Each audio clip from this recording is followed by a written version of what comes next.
a lot there. Yeah, sorry. No, Kinda it's just fine. unloaded.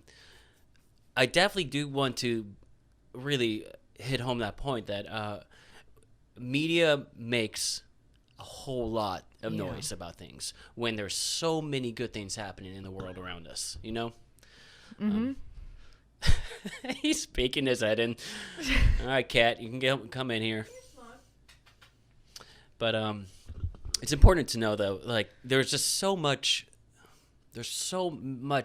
not even just good. There's so many neutral things in the world that's happening that's not being reported on. Yeah. That, as I keep saying, disproportionately, the media is going to play the negative things that really keep people riled up. But within that network of negativity, there's only a subset of those negative news stories that they're gonna play to us because they have advertisers.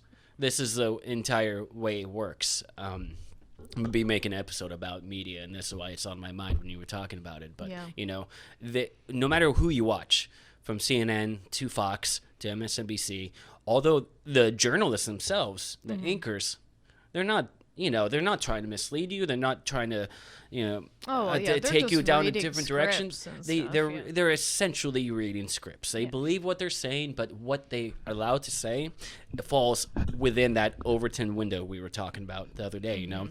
And for those who don't know, the Overton window refers to the set of a policy or political discourse that's acceptable to talk about in a given time.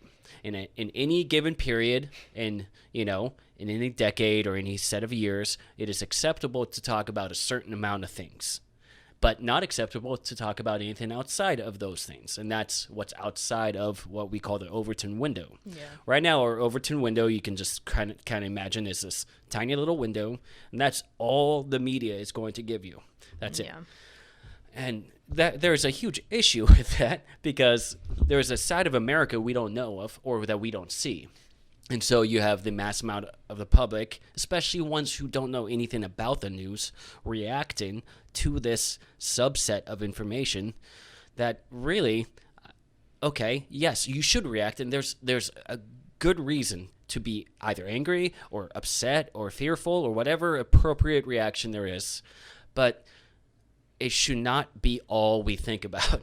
And that's my problem. It's all we think about. And it's because everything has become politicized. No fault to anybody. And right. And if you hear a criticism about like CNN or Fox News from the other side, they're going to be thinking in the same capacity, but looking at the world through another tiny window. Yeah. So everyone, if you zoom out, everyone is looking at the world through these tiny windows, calling each other, oh, look at those sheep over there. Oh, look at those people that are asleep. I'm woke over here. And we're all pointing the finger, but we're all seeing in the same myopic, narrow scope that and if you don't adhere, not going to make for informed voters come November. And Hello, friends. Thank you for watching the Upside Down podcast. If you don't mind subscribing and clicking that notification bell, I will be posting new videos up